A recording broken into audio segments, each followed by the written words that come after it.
Up this afternoon.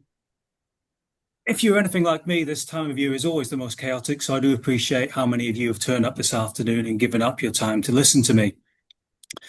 So for the next 45 minutes or so, I'm going to be talking about recent research work that we've been performing within Syngenta, looking at the thermal stability of nitro-containing species and what impacts upon their decomposition. And this will hopefully help people improve both their assessment procedures, but also the considerations early on when they are doing their development work into designing their process to make sure they are going to be safe for scale up and operation. Now, I'm not going to go back over my career again, Alan has gone over, but just to give a bit of a flavour for what my role within chemical reaction hazards mean. My job effectively means looking at all of the chemical processes that we run in Syngenta and making sure they are safe to operate and scale up.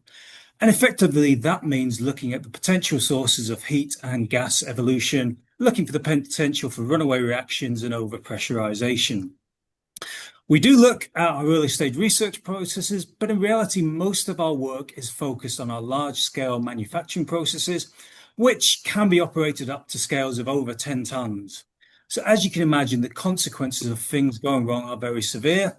And if you are not familiar already with the Bhopal disaster from 1983, I do recommend you go away and spend some time reading up just to really understand what the consequences can be when things aren't assessed properly. In reality, my job involves looking at the desired chemistry to make sure we can handle that, but then look at everything else, looking at the thermal stabilities of material and also the potential maloperations, the things that can and have been shown to go wrong on plant. So again, understanding what happens if we charge reagents too quickly, if our cooling systems fail, or if we inadvertently charge the wrong material to a process. And if the consequences are too severe, we then have to put necessary safeguards in place to make sure that these cannot happen or we mitigate against the consequences. So often at this point, when I start talking about what I do, people ask me, how do we actually understand what would happen when we have something go wrong on a 10,000 litre scale, perhaps? And in reality, the most reliable and accurate way to see what could go wrong at this sort of scale is by performing it at that scale. Hopefully, though, you realize this isn't what we do. There's absolutely no point in us trying to avert a disaster by actually causing it in the first place. So in reality, we use a lot of very sophisticated and lots of very, very accurate equipment to understand the behaviors of our materials and our mixtures under different circumstances. And in reality, the skill of my job is to work out which of these tests to perform to understand the situation and then understand how to apply the results that we're performing on a milligram or gram scale and apply it to full-scale tonnage manufacture. Now, various pieces of equipment are available. I've obviously shown some of the more photogenic ones that I easily found on the internet. This is not a recommendation of any manufacturers or equipment. But for this presentation, I'm going to be talking about research we've done using a technique known as differential scanning calorimetry, or DSC. And DSC is the bedrock, I would say, of every single chemical reaction hazards test lab around the world. Again, pretty much every material that will be utilized and scaled up with will be tested by DSC at some point in its life cycle. There are a couple of different ways we can approach utilizing DSC for thermal analysis of materials. The most common of these, which we'll be focusing on the most in this presentation, is what we refer to as ramp DSC. And in ramp DSC, we take about 5 to 10 milligrams of a sample and then heat it up at a controlled rate and then measure the heat flow and the heat output coming from it. And we end up with a trace much like the one shown on the screen. And already, this is telling us a lot of information about material and how it will decompose. With the material here, again, the total heat output gives an indication of what the consequences will be and the magnitude should full decomposition occur. This material, if you can read that very small writing, decomposes with roughly 1,400 joules per gram of energy. So for a typical organic species, if this was to fully decompose, we're looking at temperature rise of maybe 800, 900 Kelvin. So obviously you can see if a significant amount of this material were to decompose, the consequences would be very severe. Similarly, from looking at the temperature at which this material is decomposing, we can start to get a feel for how it will behave at different temperatures.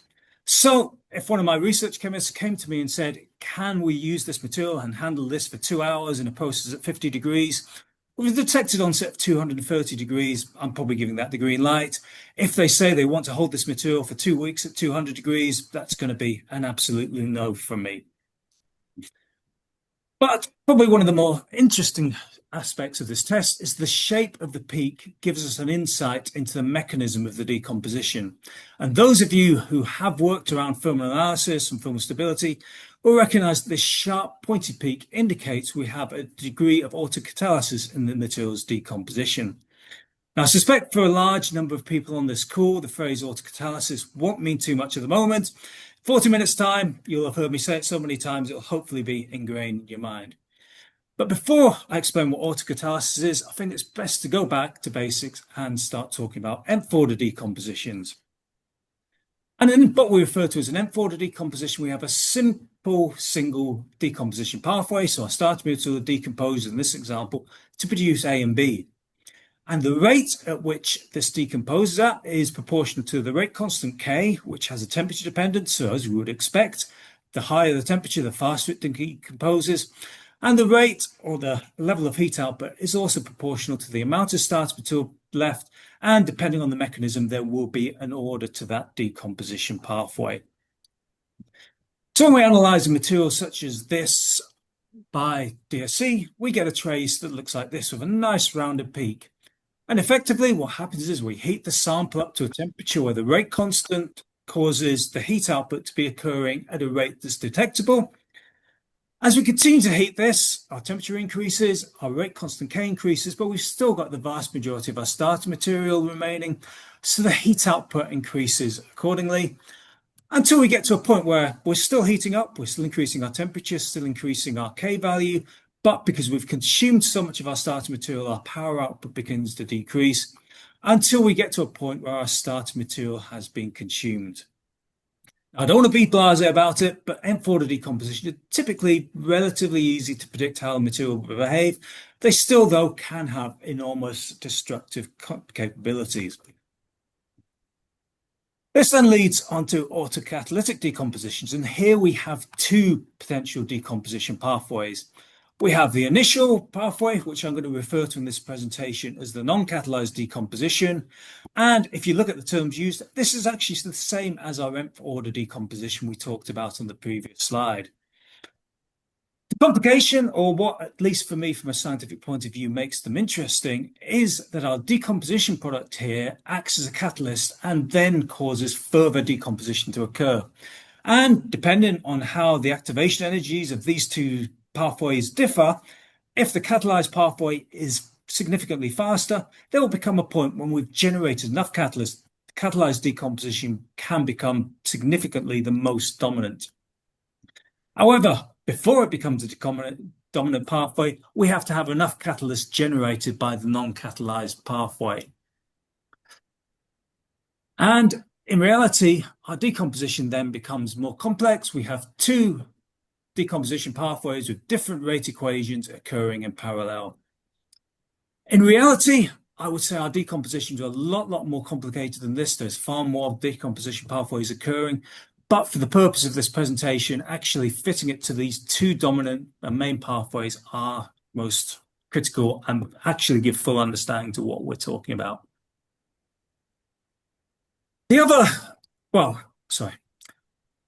If we then do ramp DSC testing of material which undergoes autocatalytic decomposition, we see a trace such as this. And as we'll get to a point where the temperature reaches the point where the non-catalyzed decomposition occurs at detectable rate, and we start to see heat output. However, we get to the point where we have significant catalyst generated, and at that point, the catalyzed decomposition becomes dominant and the heat output increases significantly. We then build up until we get to a critical balance between the amount of undecomposed material and our catalyst generated, after which, because our starting material is depleted, we reduce back down to the zero power output. And as you can see, the temperature range over which we see heat output is significantly reduced compared to the nth order decomposition, representing how critical this acceleration is. Now, the second method of analyze, doing testing by DSC, which I'm going to talk about, is known as isothermal DSC testing. And in this case, we heat our sample to a set temperature and then hold it there and then measure the heat output, this time against time. For an nth-order decomposition, as you might expect, because we've fixed our temperature, our rate constant K isn't changing. So our peak power output occurs when we've got our maximum amount of starting material, which is always at the beginning of the test, and then it declines over time as we consume our starting material. Autocatalytic decompositions, though, are more interesting. That again, at the beginning, we've got no power output, but we still have something occurring. Again, we have a very, very slow generation of catalysts from our non-decomposed path, non-catalyzed pathway. The heat output, even for a technique as sensitive as DSC, is too low to detect, but we are generating the catalyst. Eventually, this builds up to a level at which the catalyzed decomposition pathway becomes detectable, after which it accelerates and builds up to a peak, at which point, again, we get to a crossover where our starting material level decreases, and we then get to the point where we have zero output and our starting material is consumed. And we can use a lot of information from this to tell us when heat output will become significant, and use that to generate the basis of safety for how long we can hold a material at a set temperature. What this then means, if we look at this in a real life scenario, and why we consider autocatalytic decompositions more dangerous, is if we are in a scenario where our heat output is converted into a temperature rise, and then we compare a non-autocatalytic and an autocatalytic decomposition, we will see temperature profiles against time such as this, where again, they've both peaked at the same time from the beginning of our hold period.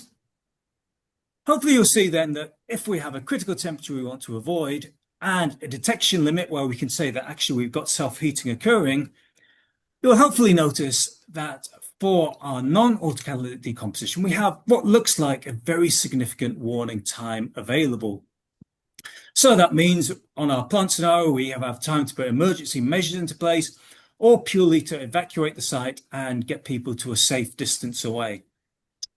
For an autocatalytic decomposition, because of this sudden acceleration and the lack of any detectable heat output prior to this event developing, our warning time available is far, far reduced. And in reality, by the time we start to respond to it, the decomposition, the runaway decomposition, may be so severe that we can't actually stop it occurring. So obviously, we can be very concerned about how these develop and why we spend so much time trying to understand these. So that's hopefully built up to basic understanding around autocatalysis. Now, my work has been focused around nitro-containing species. And if you speak to pretty much anyone who works in the field of chemical reaction hazards, I'm sure that they will tell you that nitro-containing species are the classic material that will decompose autocatalytically. Alongside this, they have a high heat output when they decompose of roughly 300 kilojoules per mole per nitro group in the molecule, as well as gaseous byproducts.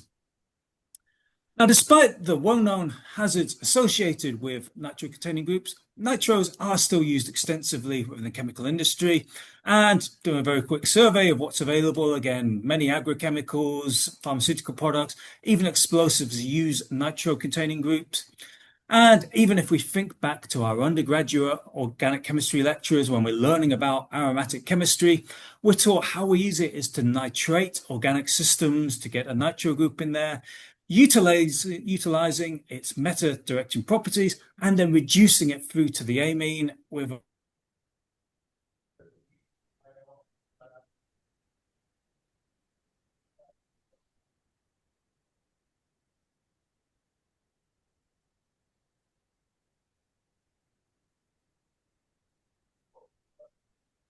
We seem to have lost Alex for a moment. We'll just give him a minute.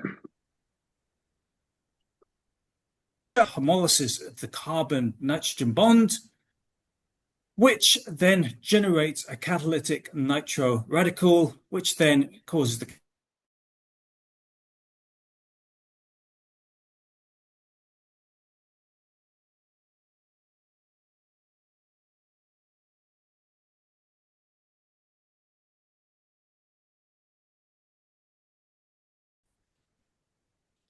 So I'll just continue. Now, unfortunately, although the hazards associated with nitro-containing species are well known, there have been, unfortunately, a number of incidents over the years in which the decomposition of nitro-containing species has caused significant industrial incidents. And here's just a very quick selection that I found within a few minutes of Googling. Those of you who have worked in the UK chemical industry for a while will probably be aware of the Hicks and Welsh disaster of the mid-90s, when unfortunately there were 5 fatalities when the residues from a distillation of a nitro-containing species decomposed uncontrollably and then led to a fireball and said caused a lot of destruction at a site up at Castleford.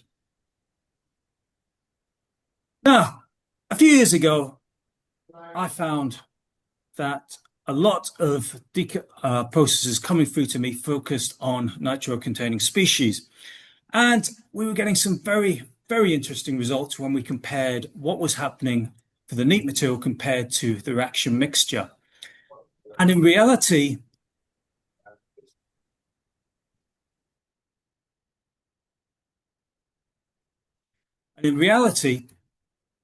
first step of any chemical reaction hazard assessment tends to be looking at the isolated material.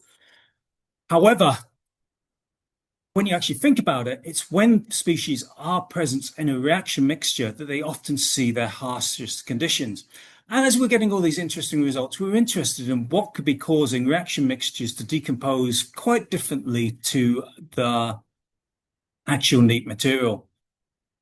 We started digging into the literature, and in reality, although there's a lot of published work on how nitro-containing species behave, there's very little discussion of how different materials affected their thermal stability. There's quite a bit of work around acids and bases and some around metals, but not really much on other organic species.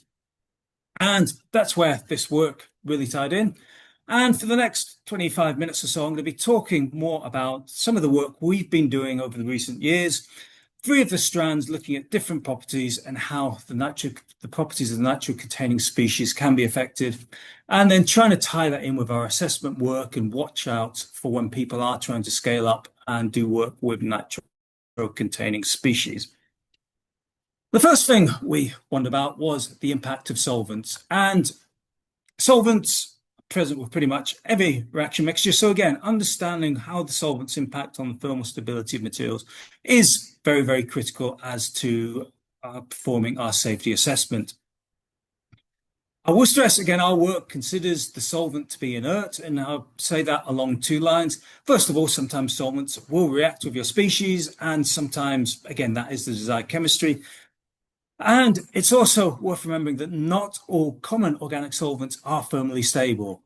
DMSO is a classic example of a material that decomposes very readily and has caused a lot of industrial incidents over the years. And if you look in Brevrix, I think the biggest entry is actually for DMSO because of the number of people who aren't aware that under the wrong circumstances, it will decompose with a very, very high heat output.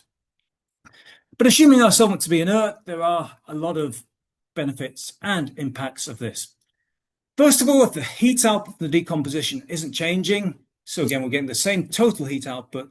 If we've got a solvent there, we're dividing the same amount of energy by a larger mass. So we should be reducing the maximum temperature we can achieve, as well as the rate at which the temperature rise occurs.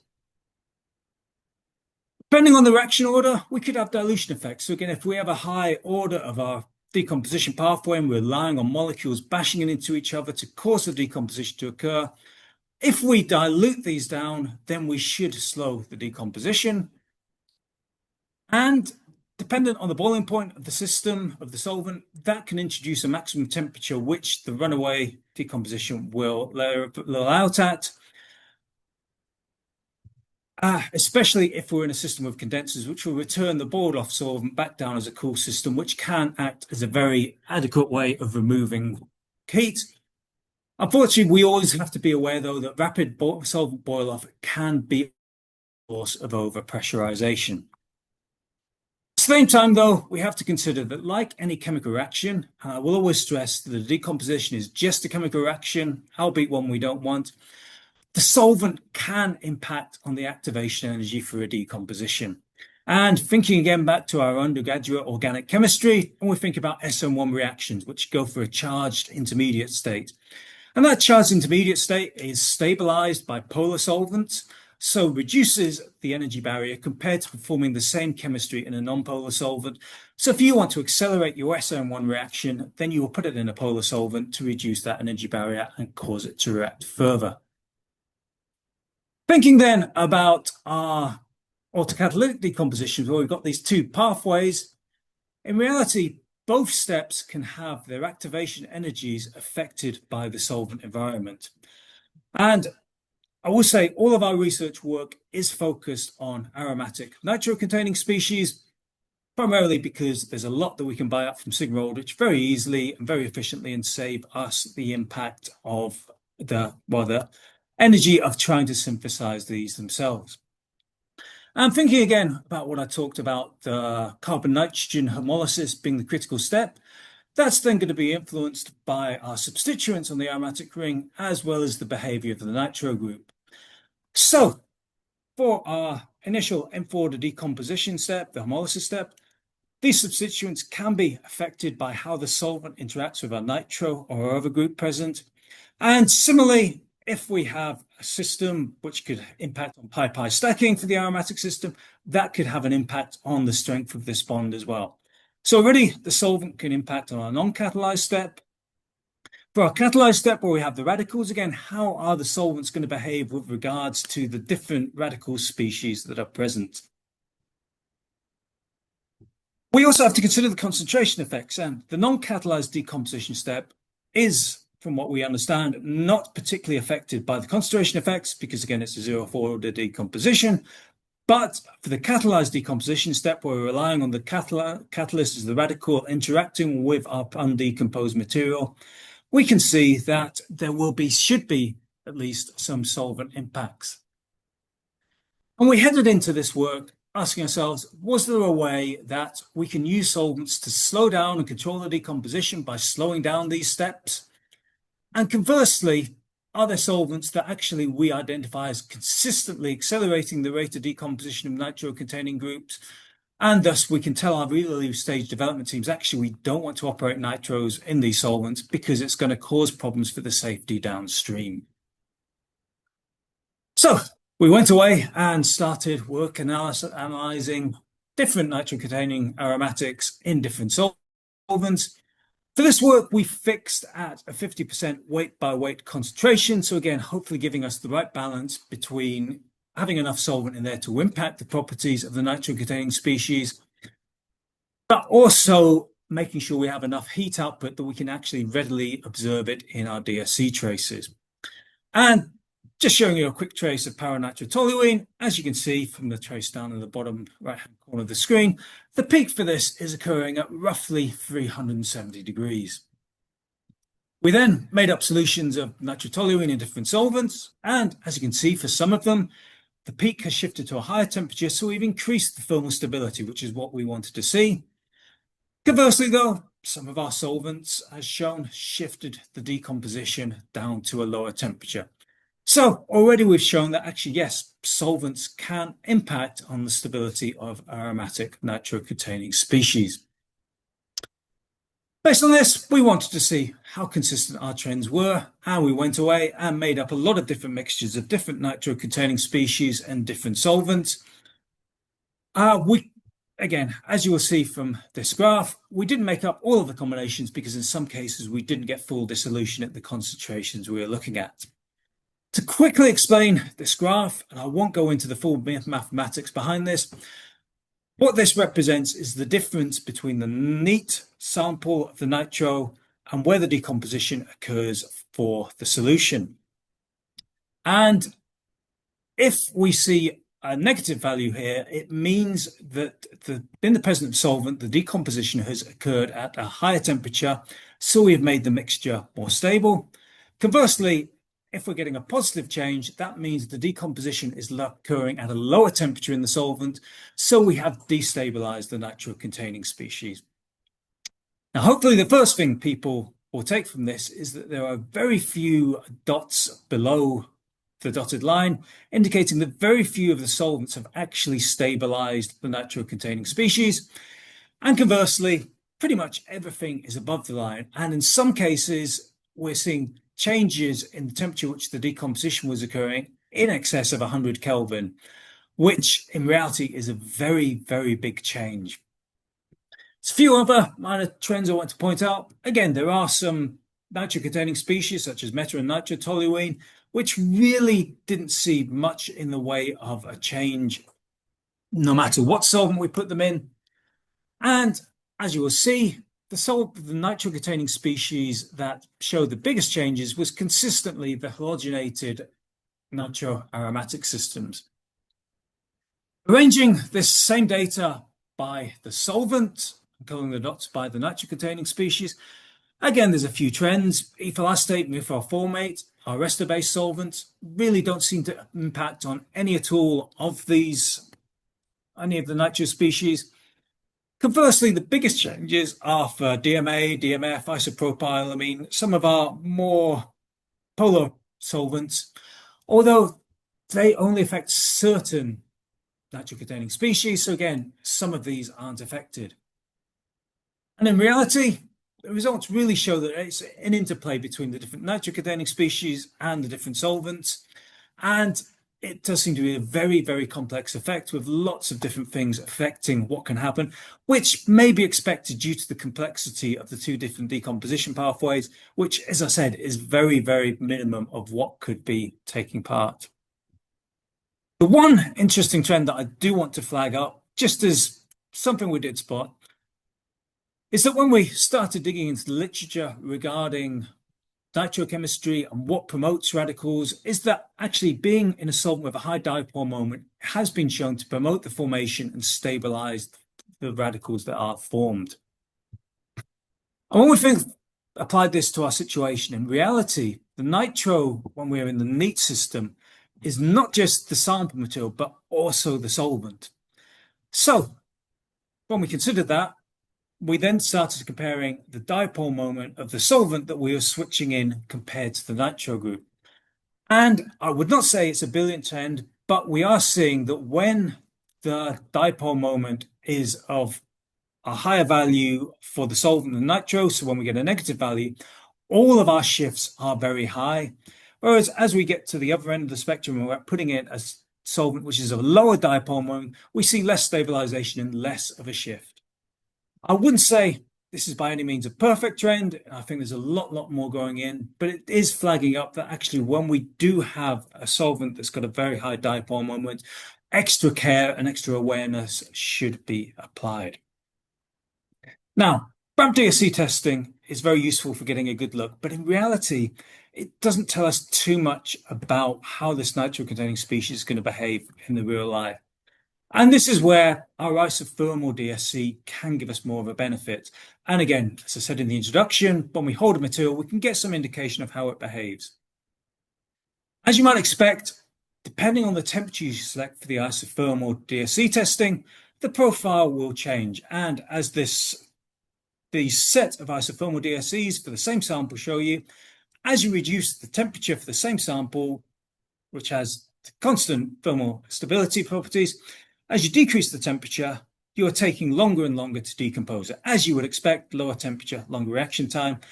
And although I won't touch on this too much, as you reduce the temperature, you are seeing that actually you're seeing a flattening off of the DSC trace. So we wondered what these changes, were they real, and how did they actually impact on the thermal stability of the nitro-containing species?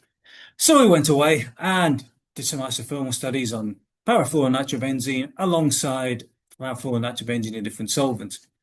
And as a neat material, we saw a trace as shown, which maybe isn't the strongest and most dynamic of autocatalytic isothermal DSC traces, but we can clearly see the acceleration and rate of decomposition peaking at roughly 75 minutes. Now, comparing the earlier data, methylformate, we're expecting a small change in the thermal stability, and DMF and isopropylamine, again, the ramp DSC testing showed some fairly significant changes. When we ran methylformate, again, even at 20K lower, we see that actually the decomposition actually takes less time. So again, instead of taking 75 minutes to reach its peak, it's decomposing, reaching its peak rate of decomposition roughly 40 minutes. So we've seen actually a relatively significant shift. And again, if we'd done the basis of the assessment for parafluoronitrobenzene and methyl formate based on the pure material, our assessment and our basis of safety may be largely incorrect. More staggeringly, when we put it in DMF, we saw a shorter time to the peak rate, even though we dropped the temperature by 100 degrees. And similarly, parafluoronitrobenzene and isopropylamine at 250 was going a lot quicker. There is some interesting work around these peak shapes, which I'll really touch on just in our conclusions, because unfortunately I don't have enough time to go into all our work. But this really shows how actually you really need to make sure you're putting your basis of safety based on your system. And I will say there is a very crude rule in chemistry that I'm sure we're all aware of, that if you double the reaction rate or double your temperature or halve it, every 10K, you will be halving your rate of reaction. So in reality, you should be expecting from going from 360 degrees to 260 degrees, approximately, and very crudely, things to take 1,000 times longer. So in reality, this work is showing that in DMF, the decomposition of parafluoronitrobenzene is occurring 1,000 times faster than for the neat material. And in reality, that really shows you what a huge impact the solvent is having. I'll also point out one thing that, again, I'm not going to go into detail, is some of you may be picking up that, yeah, there is the potential for SNAR reaction to be occurring between the amine here for isopropylamine. We have done quite a bit of work and don't find any evidence that that process is actually happening, and it is still the parafluoronitrobenzene which is decomposing. So just to conclude this section of our presentation, our work has really shown that nitro-containing species can be significantly affected by the solvent environment in which they are being studied. And unfortunately for this work and for our hopes and expectations for this, we have found only very few examples where the solvent has improved the thermal stability. So obviously we do recommend that people get in very early and consider their reaction systems, their solvents, and how they may have an impact. And I will always stress my work is focused on what can happen in terms of thermal stability. But actually, even if you can reduce low levels of decomposition, that may actually lead to an improvement in your yield by a couple of %, which again can actually be a significant changing in your quality and cost. I will say the effect is very complex, and if I had an extra 15 minutes, I would have gone into a lot more detail of some of the work we've been looking at. But in reality, we feel that we can actually, different solvents are having a big effect depending and can change whether it's the catalyzed or the non-catalyzed step that is being occurred. And DMF and isopropylamine, despite having big shifts, seem to affect different decomposition step. As a very crude rule, there is generally the biggest change when we are moving into a high dipole solvent or from a nitro-containing species, which is of low dipole moment. I will say, though, generally, solvent will give you a benefit. It's likely to reduce the achievable temperatures from the decomposition. But if you are reducing the temperature at which your decomposition occurs by 100 Kelvin or so, as we've seen in some of these examples, it will be can be a nasty surprise. So again, when we are changing solvents, it is always worth double checking and making sure that this is not going to impact on thermal stability.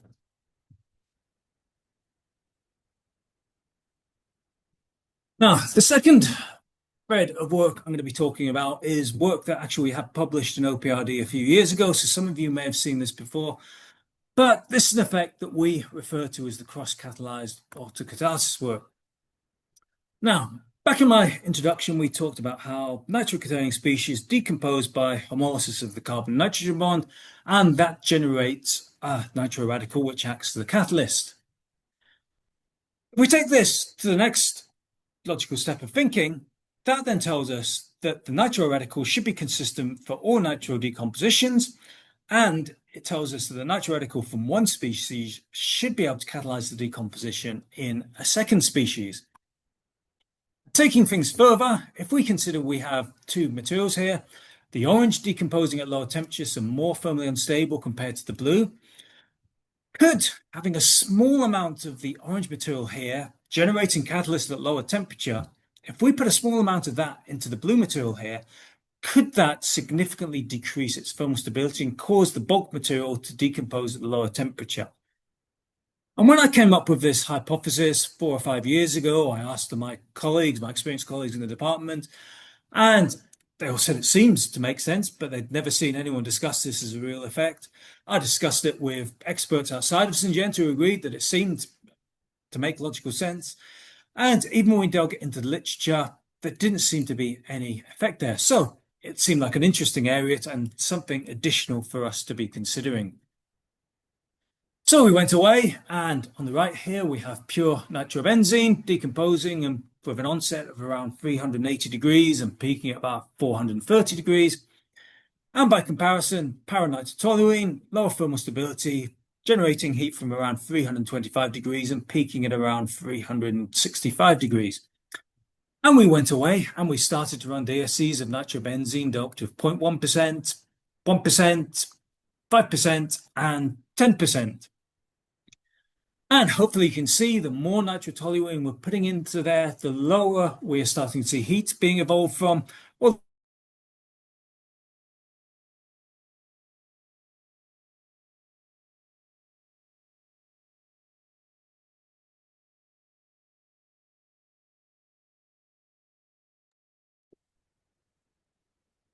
We may have lost Alex for a minute there. We'll just give him a minute.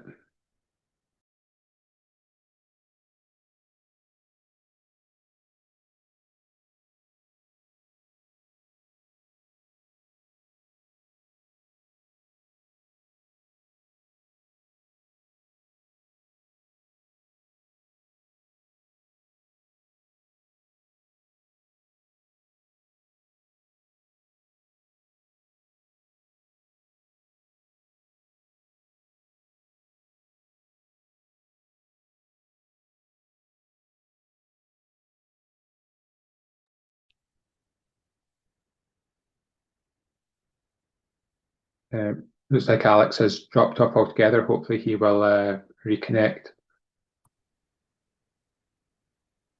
I hope. Am I audible? I seem to have a very dodgy internet connection, even though I'm on site at Yeah. work. I knew I should have stayed at home today. Apologies for that. I do apologize if I have been dropping out during the call at all. Was I on this slide when I froze up? And do you want me to just go back to the beginning of it? We were on it, Alex, but if you want to start at the beginning of the slide, I think that would be good. Yep. Okay, so we had a hypothesis that low levels of impurities from a lower thermal stability material could affect our bulk material. On the right here, we have pure nitrobenzene. So as you can see, there's no heat output until about 380 degrees, peaking at 430 degrees. And on the left, we have para-nitrotoluene, again, detected onset at 330, peaking at 360. So again, lower thermal stability. And we began running DSC traces of nitrobenzene doped with 0.1%, 1%, 5%, and then 10% para-nitrotoluene. And as you can see, the more nitrotoluene in there, the lower the temperature we're seeing heat evolved at. We're seeing as this one combined event. It's not separate events for the two species. And it is indicating that we are seeing this cross-catalyzed effect that we expected. At the same time, we're also seeing a flattening off of the observed DSC trace, which I'll get back to in a couple of slides. I was asked very early on in this research, is this actually just an impact of the changing of purity? So again, we did the opposite and started doping in the higher thermal stability nitrobenzene into nitrotoluene. And as you can see, at 5–10% levels, there's really not much change. If anything, it's making it slightly more thermally stable. So again, it's indicating it's not a purity effect, it is the cross-catalyzed effect. We then ran this on various mixtures, which gave a consistent effect. I won't talk through all of these, but interestingly, at the bottom right-hand corner, we have two nitro-containing materials of equivalent thermal stability, and we don't really see any significant change. So, why do we see the drop-off in thermal stability when we start doping in the lower levels of. In this graph, we've got pure nitrobenzene as the sharp red peak and the orange line representing nitrobenzene with 5% para-nitrotoluene. And if we assume that our non-catalyzed pathway really contributes negligible decompositions, these curves are almost effectively representing coming from the power being proportional to the rate constant, which has the temperature dependence, the amount of undecomposed nitrobenzene remaining, and the amount of catalyst generated. Now, if we take a point, as shown here, where roughly 25% of the energy has been evolved, and we assume for the orange line that all the para-nitrotoluene is decomposed very early on, effectively that means that what is in the mixtures at this point is the same level of nitrobenzene and the same amount of catalyst. So the right-hand part of this equation is the same. The only thing that is different is our K value. And because we're getting to this 25% point when we've got different temperatures, the K value is less for the orange line than for the red. So we then follow that maths through and we can predict that at all points of the curve. And actually it shows us that actually we will never achieve the same peak power output for the orange line because of the fact we don't ever attain the same level of nitrobenzene and catalyst with the high value for K from the rate constant. Comparing this effect again under isothermal conditions, if we look at parachloronitrobenzene, and as you can see, we're peaking at around 135 minutes. If we put 1% of para-nitrotoluene in there, again, we've shifted the peak rate of decomposition to occur after roughly 85 minutes. And obviously, if you've based your basis of safety and say, I'm not going to get any heat output from the parachloronitrobenzene as a pure sample for a certain time period, actually that could be completely invalidated if your sample has been generated with the 1% nitrotoluene. And I suspect in reality, the difference between these peaks is roughly the time that it takes for the pure parachloronitrobenzene to generate 1% of catalyst. And again, we can actually shift this even earlier by adding in 5% para-nitrotoluene to begin with. Interestingly, again, the DSC trace actually looks pretty much exactly the same, only shifted to an earlier time period. And again, we repeated this for different mixtures and saw a consistent effect. And again, when we actually made this mixture with two samples of relatively the same thermal stability, we don't see much change when we are doping things in. There is more evidence to back this up, which I won't go into because, again, I'm running a bit behind schedule. But our testing has hopefully demonstrated how the presence of low levels of impurities can significantly impact on the thermal stability of bulk nitrogen-containing materials. And it really reiterates a very critical message that we have in terms of thermal stability testing, that we need to be basing our assessments on representative samples. And the impurity profile of your material can be changed when you are thinking about things from a variety of ways. Again, if you've got unreacted starting material in there, if both your starting material and product are nitro groups, then they could cross-catalyze. Some of the overreaction can generate material of different thermal stability. I will always reiterate, change in suppliers or grades of raw materials used can have an impact. And always remember that one supplier saying the material is 98% doesn't mean you have another supplier saying theirs is 98% pure, has the same impurity profile. Changes in reaction and process conditions can have an impact on what different impurities there are and what thermal stability they may have. As always, reaction profiles, when we do our scale up, taking things from lab into pilot plant and beyond, can change our impurity profile. So again, it's critical to repeat testing at the end of the first batch. And obviously, any maloperations and change of reaction conditions can have an impact. Final interesting point for this stage of work is what I referred to at the beginning of this presentation, that sharp pointed peak is often used to indicate autocatalysis. These two traces are parachloronitrobenzene and parachloronitrobenzene with 1% para-nitrotoluene. As you can see, the parachloronitrobenzene is a nice sharp pointed peak, which you would probably expect to be autocatalytic. The rounded shape of parachloronitrobenzene wouldn't necessarily indicate that. But when we look at these under isothermal conditions, we can see that they both are characteristically autocatalytic. So whilst the sharp, pointy peak may be a true indicator of autocatalysis, I would not say that the nice rounded peak indicates that we don't have an autocatalytic decomposition. Now, the third and final strand of work I'm going to talk about just for a few very quick slides, just to finish things off, is some work we've been doing fairly recently around non-nitro radicals. And we've started off saying that there is this nitro radical that is our catalyst, but in reality, we wanted to consider whether actually other radicals could also cause the decomposition and trigger these. And again, radicals are used extensively in organic synthesis, so we wanted to know whether actually using radical chemistry in combination with NitroContainig species could have a significant impact on the thermal stability. So we went away and did various combinations, and as you can see, nitrobenzene here with various common radical sources such as TEMPO, MBS, benzyl peroxide, AIBN, we are seeing a moderate shift, again, maybe only 10, 20, 30K in terms of where we see the decomposition under ramped conditions. And this effect, as we can see in this slide with nitrobenzene with increasing levels of TEMPO, the more TEMPO present, we start to see more and lower temperatures at which we see the decomposition occurring at. And even these at the higher levels, you can actually start to see the heat output from TEMPO. Again, I haven't got time to go through all the data, but the different radicals really are showing sources showing that it's not just the nitro-containing species, indicating that it isn't just the nitro radical we need to be wary of. Similarly, under isothermal conditions, we can see the difference that the presence of 2% MBS and 2% AIBN have on the metachloronitrobenzene.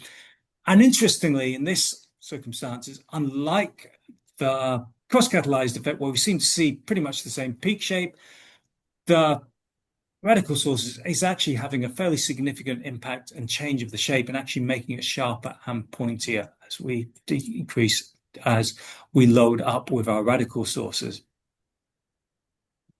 So, tentative results so far have demonstrated that the type of radical is not critical. So again, we need to be wary whenever we have a potential source of radicals, both from the desired chemistry and the undesired chemistry.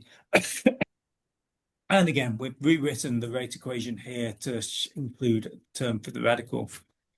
This impact does become more significant as loading of the radical sources increases. So again, if radical chemistry is the only way to proceed, reducing loading of your radical source will not just be a safety benefit, but will also have an impact in terms of the cost.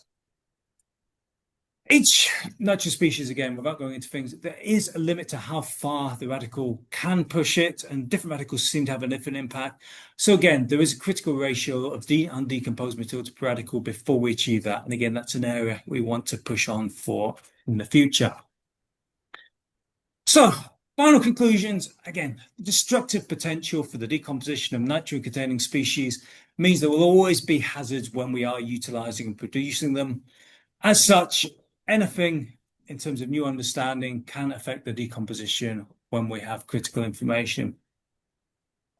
The nature of the autocatalytic decompositions means it is complicated. There's more that can be affected by the different species here. The magnitude, the impact of other species has been, in some cases, far more severe than we anticipated. And some of the solvent work where we're seeing decreases of more than 100 Kelvin were very, very significant and actually very worrying for us.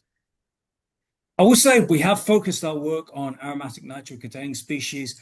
I suspect this work will impact on other non-aromatic nitro-containing species, and a lot of the lessons may apply to other functional groups that will decompose autocatalytically. As a final word of warning, though, I will say there's a lot of publications and methods around thermal stability, around autocatalysis, that, I'll be honest, aren't written in a way that indicates the author has significant appreciation of the subject. So always, please take publications in these areas with a grain of salt.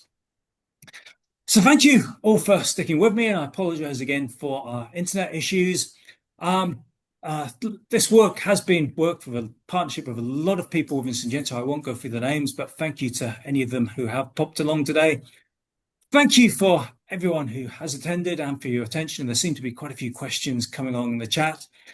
If there are any other thoughts or comments that anyone has had on this research or where they have seen this in action, please feel free to drop me an email on the email address shown. I will apologise though, this time tomorrow I will be sat at Manchester Airport waiting for a flight to Australia, and I won't be picking up any work emails for several weeks, but I will hopefully get back to people. So thank you very much for playing me.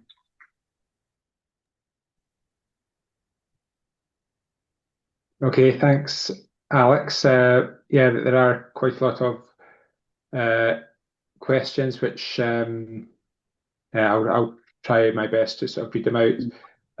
So this question: what is the overall effect of water as a solvent on nitro compounds, considering temperature and pressures? Water was definitely a solvent we wanted to do work on and get some understanding of that. Unfortunately, the issue is that a lot of these aromatic nitro-containing species have very, very poor solubility in water. So actually making up a representative sample is very, very difficult, and then to assess it as a consistent way. So unfortunately, we haven't got work on pure nitros in water. It probably is an area we would like to get into and see whether at least we can get mixed solvent systems, maybe with the alcohols, to see whether we can see an impact and whether that has an effect.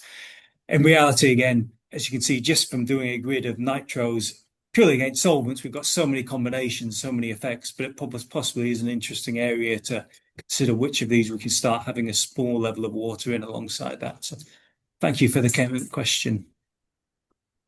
And then there's a question on whether you tested, rather than sort of radical compounds themselves, the effect of radical scavengers. In reality, all of the nitro-containing species, again, we brought up, will have a low level of scavengers in there. We haven't tried to replicate these. And again, these scavengers work to mop up the low level of initial radical present, so it will delay the decomposition. It is an interesting aspect, again, how much should be in there. And again, I would always recommend when you are generating and manufacturing nitro-containing species to have some inhibitor present in your mixture to try to mop up and slow down the initial stages of the decomposition. But we haven't really done any work investigating how efficiently they work. But there has been a lot of work historically where people have worked out what the realistic optimum level of inhibitor to have in samples is.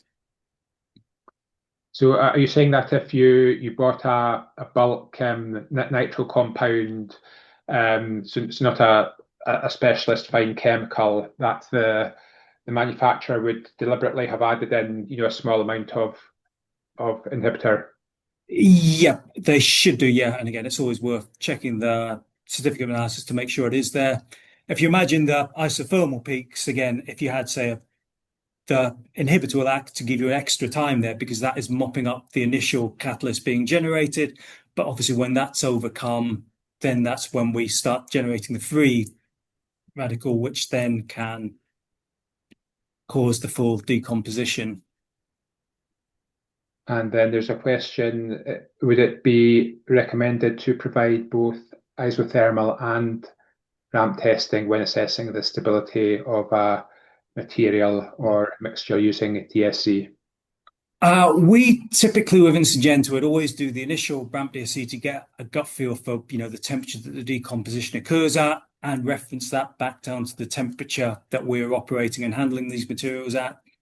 We can then do work isothermally, so we always do recommend it to just check that that is realistic and then extrapolate that down to the working temperature to make sure that actually at the temperatures the material will be exposed to, and again considering things like misapplication of full heating to our reaction masses, that we will have necessary duration at that period before we enter the runaway decomposition.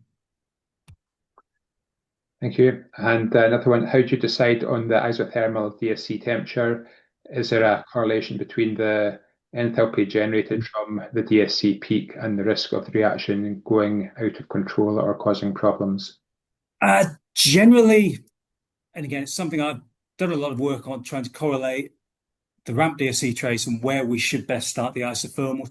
Generally, I would say a starting point is about 10, 20K before the detected onset by ramp DSC. Will give you roughly you'll see within about 6 hours the full decomposition, but it is species by species. It does depend on, all these nitro-containing species will have a different rate, different ratio between the catalyzed and non-catalyzed set. But generally, we start there and then probably do 2 or 3 different stages, temperatures.